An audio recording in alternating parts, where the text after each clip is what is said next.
Era na Índia, na época em que a carruagem do templo do Deus Sol, Adinarayana, era levada em procissão pelas ruas da cidade. Numa das casas, uma velha senhora fazia um ritual de purificação que mandava também que ela contasse a alguém a história do Deus Sol. A mulher pegou um punhado de arroz amarelado de açafrão e partiu em busca de alguém a quem pudesse dar o arroz santificado e contar a história. Mas todas as pessoas que ela encontrava estavam com muita pressa.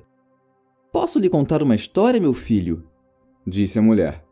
"Ah, minha mãe, agora não. Estou atrasado para uma audiência na corte." "Posso lhe contar uma história?" perguntou ela à nora. "Ah, mãezinha, desculpe, mas eu estou aqui tão atarantada com o serviço da casa." "Outra hora, está bem?" disse a jovem. A velha senhora era muito devota e paciente, mas era também muito persistente. Ela foi até a beira do rio e perguntou às lavadeiras que ali estavam. "Olá, meninas, posso contar uma história para vocês?" Mas as lavadeiras já estavam cansadas e ansiosas por ir para casa, então também recusaram. A velha senhora respirou fundo e seguiu andando, mas onde quer que fosse, não encontrava uma única pessoa disposta a ouvi-la. Brahmanes, lenhadores, olheiros. Ninguém tinha uns poucos minutos de atenção para ouvir a história do Deus Sol. A velha senhora seguiu andando pela cidade e finalmente chegou à ruazinha pobre da humilde caixa dos vendedores de sal. De longe, ela avistou uma moça grávida, sentada na calçada, abanando-se com a mão. Aproximou-se e fez a pergunta à jovem, que disse que sim, ouviria a história. Mas ela tinha tanta fome. Ah, se ela pudesse comer antes um pouco de pudim! Com tanta atenção, ela ouviria a história. A velha senhora nem pensou duas vezes. Foi para casa, fez o pudim e o trouxe à mulher, que ficou muito contente e comeu tudo. Mas vocês sabem como são as grávidas. Quando não estão com fome, estão com sono. E antes que a senhora pudesse começar a contar sua história, a jovem deu um longo bocejo, acomodou-se no chão quente da calçada e caiu num sono profundo. Enquanto ela dormia, a velha senhora, que era muito devota, paciente e persistente, esperava com um punhado de arroz ritual na mão fechada. De repente, a mulher escutou uma voz que sussurrava: "Conta a história para mim."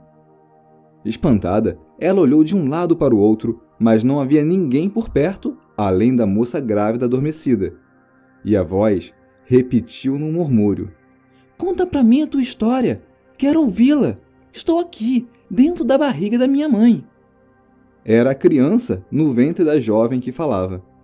A velha senhora levantou a bainha da túnica da moça, colocou cuidadosamente uns poucos grãos de arroz em seu umbigo e contou a história sagrada do Deus Sol Adinarayana para o bebê lá dentro daquela barriga redonda. Quando terminou de contar, estranhamente, a mulher se sentiu tomada por uma força desconhecida e por uma voz que, através dela, num transe, cantava palavras vindas de um outro mundo. Aonde quer que você vá, vilas desertas enriquecerão. Dos ramos secos do algodão, pérolas florescerão. De árvores mortas, frutos doces brotarão. Velhas vacas, leite darão. Damas estéreis, bebês terão. Joias perdidas se encontrarão e mortos reviverão. Num grito de espanto, a velha senhora despertou subitamente do transe quando a canção acabou. A jovem grávida acordou com o grito da velha senhora e disse educadamente: "Pronto, agora a senhora pode me contar sua história." Mas a velha senhora disse com um olhar distante: "Não é mais preciso. Por favor, me avise quando seu bebê nascer. Quero muito conhecer essa criança." E foi para casa. Algumas semanas depois, a velha senhora recebeu a notícia que a jovem tinha dado à luz uma menina. Ela correu até a rua dos vendedores de sal. A jovem estava preocupada, querendo saber como ia ganhar a vida agora que tinha um bebê para cuidar. A senhora de pronto fez uma rede para a nenê, atou em um galho de árvore na floresta próxima, pôs a criança dentro e ensinou aos passarinhos aquela estranha canção para que eles cantassem como um acalanto. "Pronto, agora, quando precisar, você já pode trabalhar descansada, porque as árvores e os passarinhos cuidarão de sua filhinha, disse a boa senhora para a jovem mãe. Dali a algum tempo, o rei daquele país passou a cavalo por aquela floresta. Ele parou intrigado quando ouviu um canto de pássaros que soava de modo muito parecido com palavras humanas. O rei parou para escutar melhor e confirmou que o que ouvia na voz dos passarinhos eram de fato as palavras de uma canção que começava assim: aonde quer que você vá, vilas desertas enriquecerão. Olhou em volta até encontrar a rede pendurada com a criança dentro, sendo embalada de leve pelos braços dançarinos das árvores. Os pássaros disseram ao rei: leva essa menina contigo, e quando ela crescer, casa-te com ela. O rei levou a menina amarrada a seu colo, depois de pedir aos passarinhos que avisassem a mãe dela de que deveria ir morar no palácio para terminar de criá-la. No caminho, o rei passou por uma vila deserta, abandonada como uma cidade fantasma. Quando chegou ao fim da rua principal, ele ouviu um vozerio atrás de si e maravilhou-se ao ver que a vila tinha se transformado em uma cidade bela e próspera, onde os moradores vendiam sedas, tapetes e especiarias para uma multidão de compradores. O rei viajou mais um pouco até que parou num campo de algodão já meio seco. A menina estendeu a mãozinha para brincar com a haste de uma planta e, de repente, o rei se viu ofuscado pelo brilho das incontáveis pérolas que brotaram de repente pelo campo inteiro. E o rei percebeu encantado que o acalanto dos pássaros era uma profecia que ia se cumprindo a cada passo que dava em sua jornada. Quando passaram por um rebanho de vacas e bezerros magros, num pasto amarelado, as tetas das vacas de repente transbordaram com leite, e os bezerros começaram a mamar avidamente. Folhas verdes brotaram das árvores secas, que logo ficaram carregadas de frutas. Quando chegaram ao palácio, uma serva desceu correndo as escadarias para avisar ao rei que sua primeira esposa, que até então não conseguia ter filhos, tinha sido finalmente abençoada e ganharia um bebê até o final do ano. O rei não contou a ninguém sobre as maravilhas que haviam acontecido em sua jornada. A filhinha da vendedora de sal ficou morando no palácio com sua mãe e era a alegria de todos. Tornou-se uma menina e, mais tarde, uma jovem mulher, trazendo ano após ano novas felicidades para os que viviam perto dela. Naquele tempo e lugar, era comum que o rei tivesse várias esposas, e lembrando-se do conselho dado pelos pássaros da floresta, quando chegou o tempo certo, o rei casou-se com ela. Mas a primeira esposa, embora fosse uma boa pessoa, tinha ciúmes da atenção dada por todos à jovem e alegre rainha que chegara tão misteriosamente ao palácio. Aquele sentimento incontrolável corroía a rainha, e um dia ela juntou todas as joias da coroa, colocou-as dentro de uma caixa, enrolou-a num manto, foi até o mais alto penhasco e lançou a caixa ao mar. No palácio, o desaparecimento das joias causou espanto e consternação e suspeitas por alguns dias. Mas como nada foi provado contra ninguém, o assunto morreu. Algum tempo depois, pescadores chegaram ao portão do palácio, carregando um enorme peixe prateado.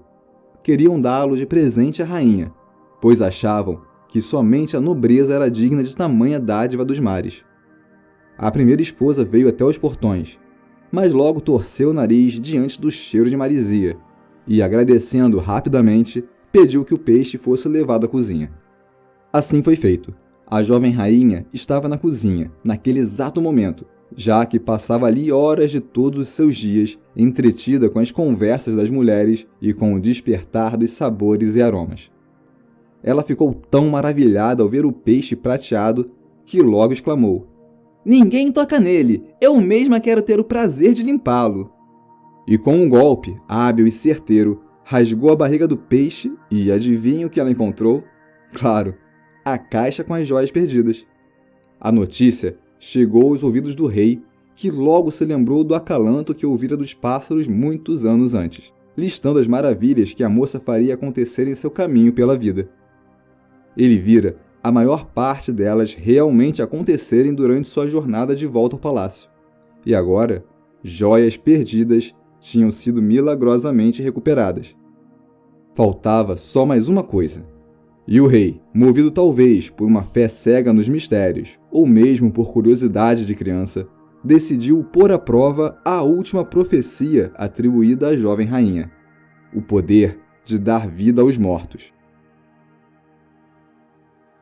Naquela noite, após o jantar, o rei subiu aos seus aposentos, tomou o veneno e caiu morto. Um lamento de dor, em uníssono, ouviu-se em todo o reino, já que aquele rei era justo e amado por seu povo. A jovem rainha ficou desesperada, mas não podia simplesmente atirar-se ao chão chorando, porque naquele tempo e lugar, quando um rei morria, suas esposas deveriam seguir com ele ao paraíso. Assim, tanto a primeira esposa quanto a jovem deveriam preparar-se para subir ao céu nas chamas da mesma pira funerária onde logo arderia o corpo do marido. Por isso, a jovem fechou-se em seu quarto a fim de se aprontar. Teria de abandonar a vida, tão cheia de alegrias. Ela andava estonteada pelo quarto, sem saber por onde começar a se arrumar, quando ouviu baterem à porta. Quem será uma hora dessas? Pensou. Era um Brahmane, que olhou para ela com olhos de um castanho dourado, através dos quais se via o além. Respeitosamente, ela o fez entrar. Ele então pediu à jovem rainha que lhe lavasse os pés. Pediu também que ela lavasse os próprios pés. E a cada pedido que se seguia, pedia para que ela fizesse o mesmo. Pediu então um gole de água. Pediu que ela lhe preparasse um banho dos pés à cabeça. Pediu pasta de sândalo para perfumar o seu corpo. E prosseguiu, fazendo com que ela cumprisse todo o ritual de purificação que uma Brahmane seguiria. A moça fez tudo o que ele pediu, apesar de todas as inquietantes emoções que a sacudiam. Por fim, o sacerdote agradeceu e foi até a porta. Antes de sair, olhou para ela mais uma vez e disse: "Toma em tua mão um punhado do arroz que preparaste e espalha os grãos sobre o corpo do teu marido." Diante da perplexidade da jovem, o Brahmane sorriu e disse: "Sabes qual é o meu nome? Adinarayana. Sabes por que vim aqui hoje? Porque tu foste a única pessoa que se dispôs a ouvir minha história, muitos anos atrás, quando estavas ainda no ventre de tua mãe." E abaixando os olhos em agradecimento, a figura do Deus Sol se desfez no ar como uma bolha de sabão. A jovem correu até o altar da cremação com o arroz na mão. Todos esperavam por ela. Caminhou a passos rápidos até o corpo do rei e jogou o arroz sobre ele. O rei acordou imediatamente, como se tivesse dormido a noite inteira em uma cama de almofadas de seda. Ele olhou fixamente para a jovem, como se a visse pela primeira vez, e perguntou intrigado: "Como conseguiste esse milagre?" Depois de ouvir, junto com os súditos, a explicação da jovem, o rei, pasmo e maravilhado, voltou-se para a multidão e disse simplesmente: "Vejam vocês o poder que se ganha quando simplesmente se escuta uma história." Se você percebeu a beleza e a verdade desse conto, te convido a clicar aqui ou no primeiro link da descrição e ouvir uma história que poderia muito bem ser a sua. Curta e compartilhe o vídeo e se inscreva no canal. Grande abraço e até a próxima!